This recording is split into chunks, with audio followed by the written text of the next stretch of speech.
It's often said that the study of the past can help to illuminate our present, and that's certainly the case in relation to a recent Holocaust exhibition held at the Board of Deputies of British Jews. The collaborative work between the board and Faith Matters, a not-for-profit interfaith organisation, aims to celebrate the roles Muslims played in saving the lives of Jewish people during the Holocaust. There were Jewish families, Jewish individuals, survivors from the Holocaust.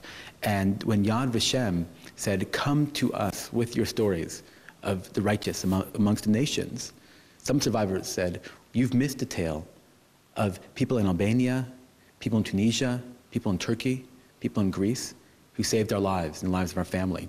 And I guess the Righteous Muslims have been honoured by Yad Vashem, have been an inspiration to us to try to produce the Righteous Muslims booklet and the exhibition that is here at the Board of Deputies. I think people can do further work around this area. There's a lot of missing information around this area, and I think we hope it inspires young people and inspires researchers to look at this area and to try to get more examples of incidences and cases in the Second World War that are out there. It doesn't take a genius to realize there's always an elephant in the room when the Jewish community and the Muslim community sit down together.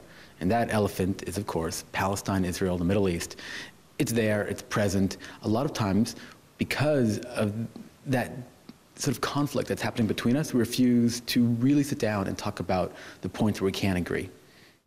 Included in the group of righteous Muslims is the Haggadah family from Bosnia, who themselves were saved over 50 years later by the same Jewish family they helped during the Holocaust. The Haggadah family, who then, when they were in trouble, when Bosnia, effectively Sarajevo, was under siege during the crisis 92 to 95, the family they saved, which had emigrated to Israel, then asked the President of Israel and the Prime Minister whether they could effectively get the family out of Sarajevo and this persecution.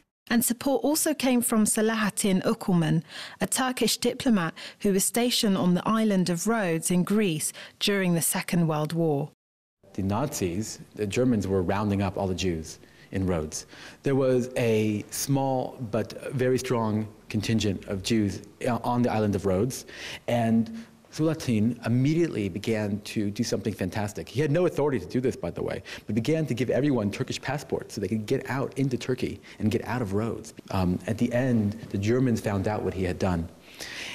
So angry they became that they actually bombed his Turkish consul in Rhodes.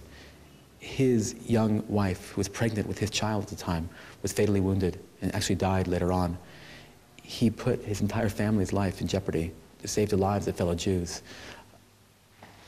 I'm left speechless.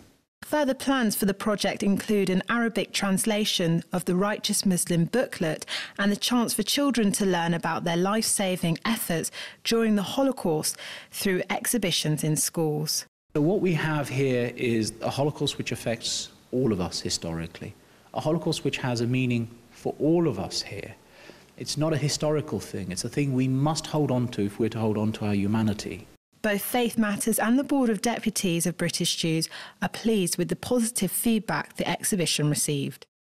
Without a doubt, we can all learn so much from the righteous Muslims, and indeed it is hoped that their story will be passed on and inspire future generations. This is Celestina Ololode for JM1 in London.